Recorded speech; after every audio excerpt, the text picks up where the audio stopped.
Today we hosted our first ever STEAM Fest, and so what that consisted of is just really trying to open up our school to the community and allowing parents and students to come interact with staff members and with community members who represent different STEM fields. Today I kind of brought in some of the technology that they have in the Air Force, and when you think about the amount of technological advancements over the past 15, 20 years, that's driven by programs like this where science and technology is infused and incorporated into the education really at a young age. It's 2023, it's a different world we live in, so having him exposed to just being more social in general, post-COVID, it's nice.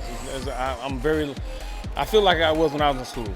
You can tell it's kind of STEM-centric as well, especially with upstairs with a computer room.